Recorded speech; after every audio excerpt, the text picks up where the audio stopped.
This is on-premises network. There could be number of servers or one single server, but the server backup will store in all the backups and all the backup activities done by uh, the server, and it will store in the cloud environment. On the other hand, the backup in the server, the real functionality, real server is in the cloud environment. Again, they are doing the backup in the not in the same cloud environment. Maybe even the cloud environment is going to be same. They are doing their functionality, or they are storing their backup in the same cloud network but the different region. The third option, you are working in a cloud environment. Imagine you are working with the Google Cloud environment. Oh, no, okay. The best example, you are storing your working environment is in AWS, Amazon Cloud environment, and you are doing the backup to the Google Cloud environment. One cloud to another cloud. Those are the three types.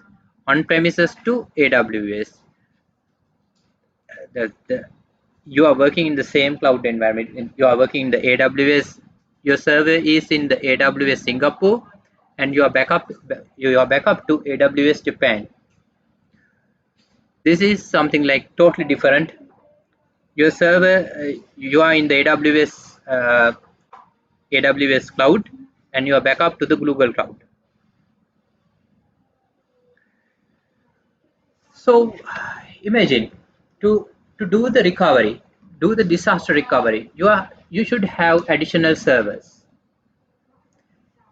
When you're conducting the business operation, you don't need to have you no need to use these infrastructures.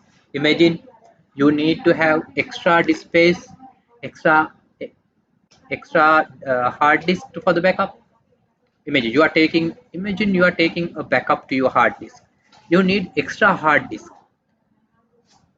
for the business operation. You successful business operation, you don't need this hard disk.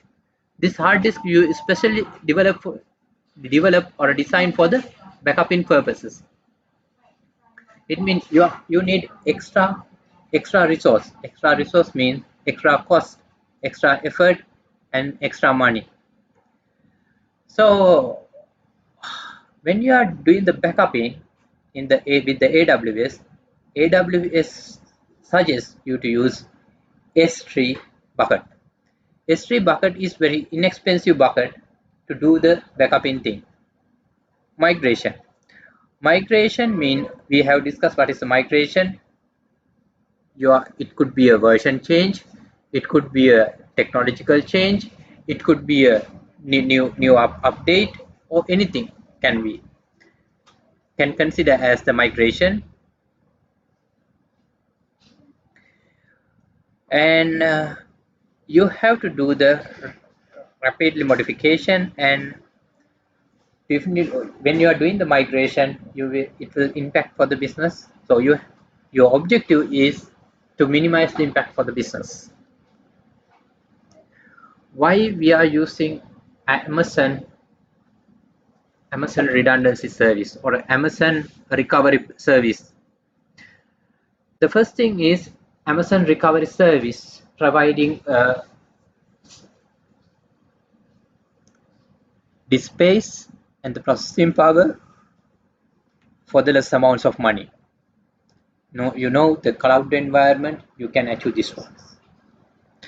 The recovery objectives and Amazon recovery service basically designed to achieve the business needs in the recovery. Further, you can automate the recovery process. Imagine you have recognized your service not working, out of service.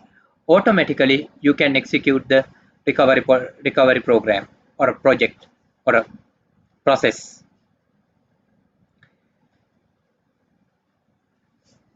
To do the automation, you have to do the following steps: agent development,